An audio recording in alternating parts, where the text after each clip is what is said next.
The views and opinions expressed by the host of this podcast are solely of their own and do not necessarily reflect the views, opinions, or policies of their employees, affiliates, sponsors, or any other entities associated with them. The content provided in this podcast is for information and entertainment purposes only and should not be construed as professional advice. Listeners are encouraged to independently verify any information discussed and consult with their appropriate professionals and advice tailored to their specific circumstances. Now enjoy the podcast.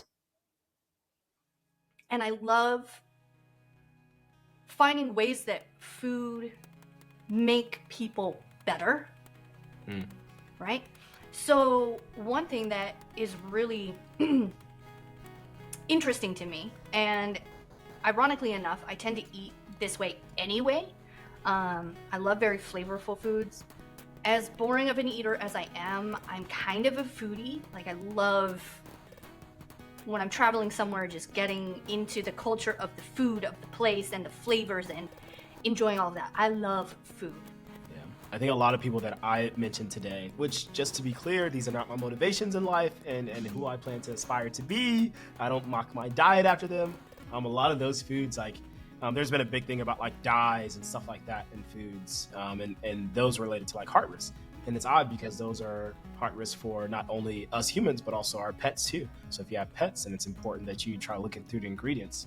Little ingredients are better, right? Is that supposed to be like a thing? Like the less ingredients in something, the better it's supposed to be for you too. So that's a little tip. Welcome to That's on That podcast, where we navigate the twists and turns of this unpredictable journey.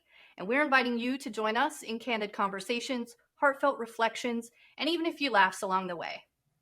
Hello, I'm Leo. And I'm Bree. And today we want to talk about healthy eating habits. I like to think I'm a pretty healthy eater. Super boring, chicken and veggies, but healthy nonetheless.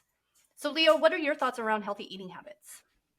You know, I'm so glad that you brought this topic to the podcast today, Bree. And it's very unfortunate that you said that you're a boring eater because you eat chicken and veggies.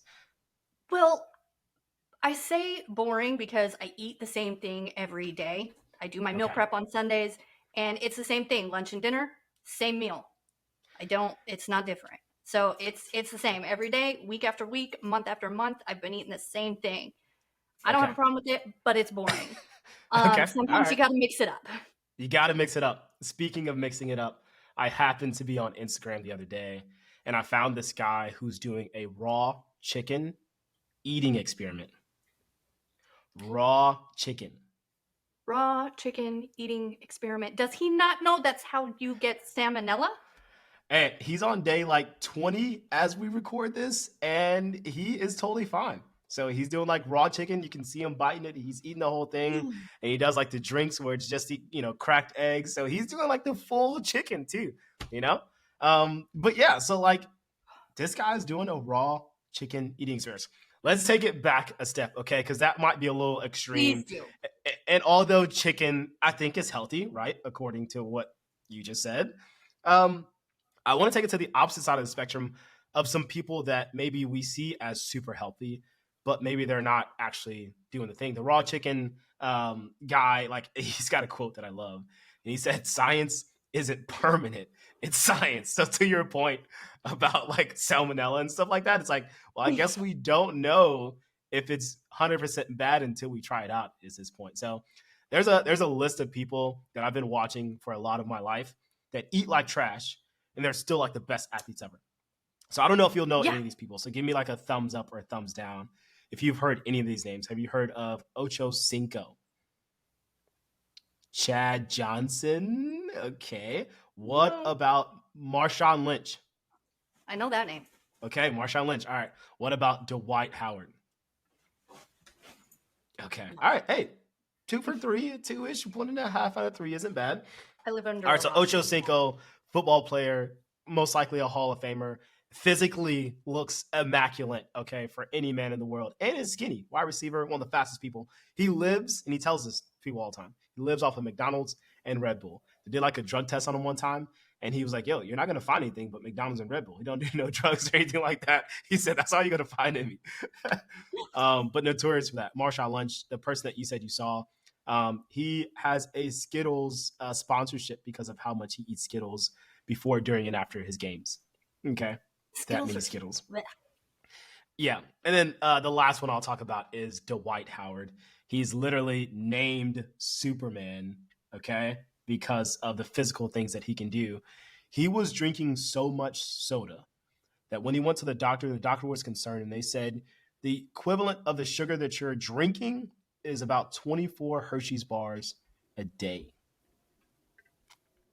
Oh, 24 Hershey bars a day because of how much soda, Coke, whatever you want to call it, this dude was consuming. So I just want to like kick this off and say like optics only matter so much because you can look, super healthy and not be healthy, or you yes. can probably also not look healthy and maybe be healthier than you look. So um, jumping into food, you know those commercials in which we're like always like, tomatoes can give you cancer, or chicken can give you cancer. Like everything pretty much can give you cancer. Yeah.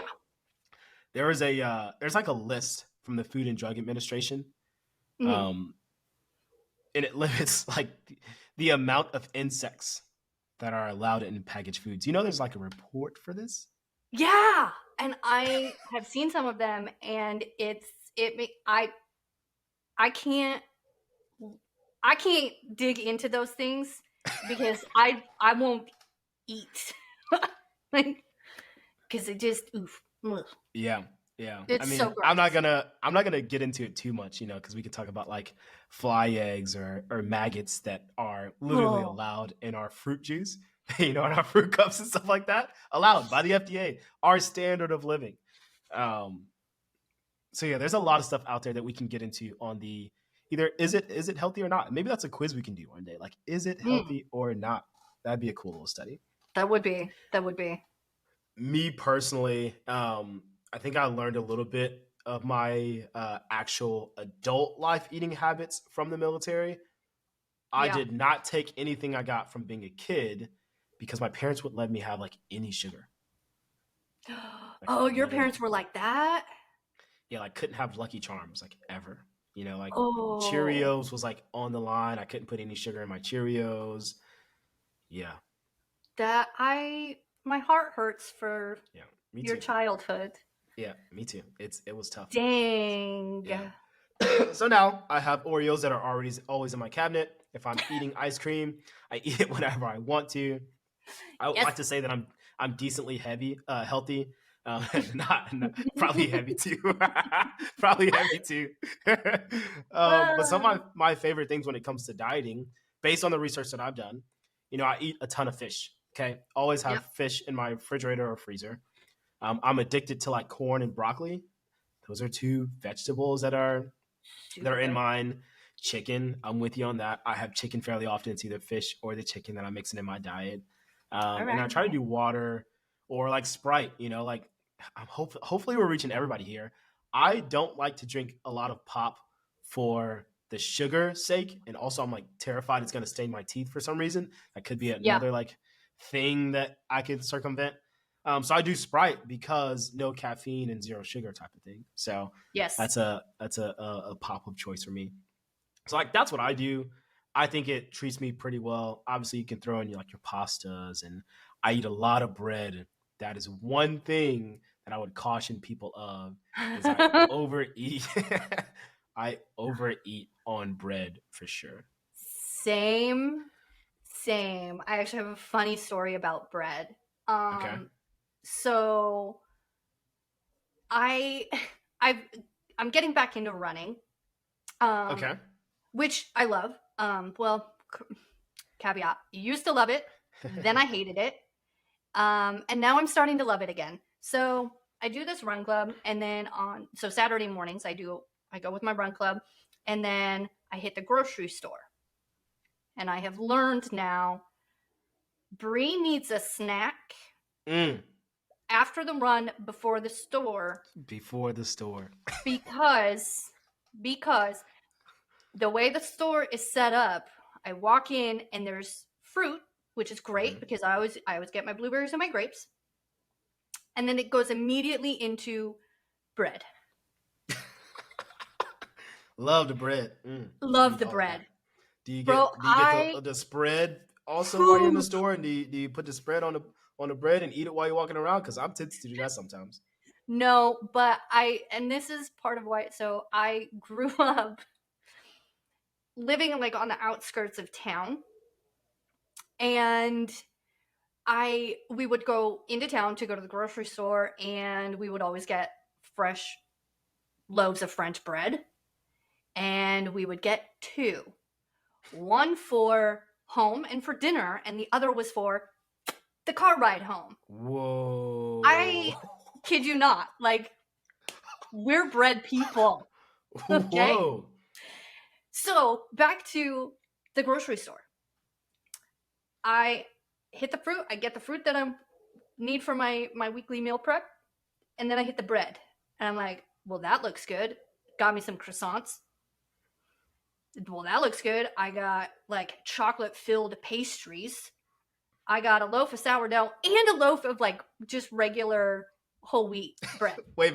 You're just not going and grabbing one thing of bread? One kind of bread? Mm, Okay, maybe I don't have a bread problem. all of the bread. You want to talk about a bread problem? And now you're a bread maker, aren't you? Yes. And now I make my own bread. You're making your own bread It's at home. Unlimited bread. It's a thing. It's a thing. And it's a problem because, I mean, I can. Military mindset, right? You can't outrun a bad diet. Bet. Mm-hmm. Watch me, because Yeah, I yeah. will. The problem is all the sugars in the bread Yeah. gives me the acne, and it's Mm. horrible. So it's like, okay, you can have like a piece of bread. You can have a slice of toast. Don't overdo it. So I get all this stuff, and now it's just going to sit in my cabinet and go probably bad, because now I'm home and I'm not hangry or hungry shopping anymore. So it's ridiculous. That is sad that you get your sugar over intake from bread. At least make it like cake, or something like that. No, dude, that's the thing. Like, if I have a choice between cake or bread, I'm gonna take bread. You're getting sourdough. Yeah. Yeah. Okay. The more you know. Yep. What are some of your other diet motivations? Motivations, I do a lot of, I want to say research, but not really a whole lot. I've done a lot of schoolwork, I'll put it that way, in anatomy and physiology and the human body and energy and metabolisms and things like that. And I absolutely like go ham on that. I love that information. And I love finding ways that food make people better. Right? So one thing that is really interesting to me, and ironically enough, I tend to eat this way anyway. I love very flavorful foods. As boring of an eater as I am, I'm kind of a foodie. Like, I love, when I'm traveling somewhere, just getting into the culture of the food of the place and the flavors and enjoying all of that. I love food. But I know that there's a balance to the excess of it. So I found a diet style that works for me and is healthy. It's well balanced overall, and that's the Mediterranean diet. Okay. And what I don't think I know much about this one. Say again? I don't think I know much about this one. Help me out. You don't? Okay, so Mediterranean diet is it really refers to patterns that were found in olive growing areas of the Mediterranean region back in like the 50s and 60s. It is largely associated with better cardiovascular health. And the basics of it is it's largely plant-based, lots of olive oil, extra virgin olive oil to be specific, and moderate amounts of meat, dairy, and wine. And typically the meats that you're going to be eating in this diet are very similar to what you eat, and what I eat is the chicken and fish, right? So yeah, you're winning there with that. So what I have found, and there's actually like evidence and empirical evidence, so studies published in scientific journals supporting like the experiments association. done. Yeah. Actual studies have been done on this diet in its efficacy in preventing strokes. And this is a super, like, hits close to the home. For me, my grandmother died of a stroke, like, out of thin blue air. Like, just one day had a stroke and died. Wow. Which is super unfortunate. But that leads me to, when I find stuff on stroke stuff, I kind of dig into it. Okay. Because it's a family hereditary thing. If you have a family history of it, you're more prone to likely having it. So we want to do the best that we can to prevent that. So eating the Mediterranean diet or style of food is really good for me to help prevent that. So yeah. How long have you been doing this diet? Practicing this? Oh gosh.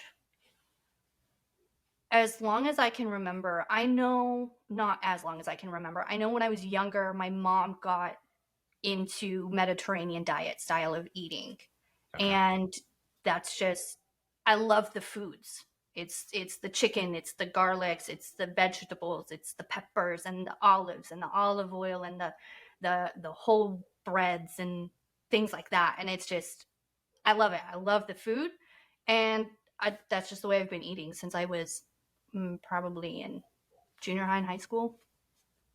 What's Yeah. really cool is it sounds like the way that you eat in this Mediterranean style diet really lends to a lot of more natural foods, which I can say that like typically when I'm either cooking or like I'm looking to eat healthy, quote unquote healthy, I'm looking for food to pass through maybe less processes or systems and like, fish that's straight out of the water.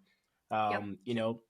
French fries that don't have to be like that won't last me 100 years if they just sit on the table or something like that, less Yeah. preservatives, I guess is what I'm trying to say, or vegetables the same way, that have been very little, if we can avoid that in America, mutated. Yes. You are absolutely correct with that. Yeah. I think a lot of people that I mentioned today, which just to be clear, these are not my motivations in life and who I plan to aspire to be. I don't mock my diet after them. A lot of those foods, like there's been a big thing about like dyes and stuff like that in foods, and those related to like heart risk.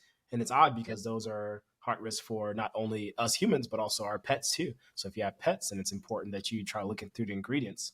Little ingredients are better, right? Is that supposed to be like a thing? Like the less ingredients in something, the better it's supposed to be for you too. So that's a little tip. Yeah, and basically, if you can pronounce the words of the ingredients, that's a good one. It's better. Yeah. Go with the words that you can pronounce. Yeah. All right. Well, I'm off my soapbox. Leo, do you have anything to add to that? I'm off my soapbox, Bree. I really want to talk more about this. I mean, I got to show you the chicken, the raw chicken guy. Like, yeah, I'm gonna go look that up right now. Like I said, it's that's insane to me. 20 days in, no salmonella. I mean, let me put it this way: he has salmonella most likely, but it has not landed him in the hospital permanently. But yes, Nope. I'm off my soapbox about that. Kudos to him for that, because I know just thinking about it makes me want to throw up in my mouth. And that's all I got on that. Wait till you see it. Oh, all right. Well, let's bring this one home. Guys, we gave a lot of really good examples on various eating habits. Find what fits your body. Not every plan is going to fit everyone. All of our bodies are different. We're going to react differently. Find what works for you. General rule of thumb that we have found is have a good mix of colors on your plate. I know when I was in basic training, I had a drill sergeant that would always come around. Where's your greens? Where's your greens? Where's your greens? That's very cool. And so it's just get the greens on your plate, have whole grains, things like that. Remember, your vegetables and your citruses are going to be green and yellow. Your grains are going to be your browns. Basically, the more colorful your plate, the more likely you are to have a well-balanced meal, fueling your body for what it needs. Okay. I always have to add this because we are not healthcare professionals. Make sure you consult your physician or a dietitian before you make any drastic changes to your current diet or lifestyle. Please. That's it for me. Stay safe, eat well, fuel your body well. That's it. Yes. Thank you all for tuning in. Hopefully you learned something today and enjoyed this journey with us. That's on healthy food habits, guys. See you next week. And that's on that, guys. Don't forget, anonymously or otherwise, we want to hear from you. Make sure you reach out to us at that'sonThatEpisode@gmail.com. You can also find us on Instagram and Twitter/X. Our handles there is the same. It's at that'sonThatPod. We'll be posting episodes weekly, and we'll have some pop-up solo episodes here and there as stuff pops up in our own lives. So make sure you hit that subscribe button so you don't miss out. Thank you again for tuning in. We hope you stick around and enjoy this journey with us. That's on that. We'll see you next week.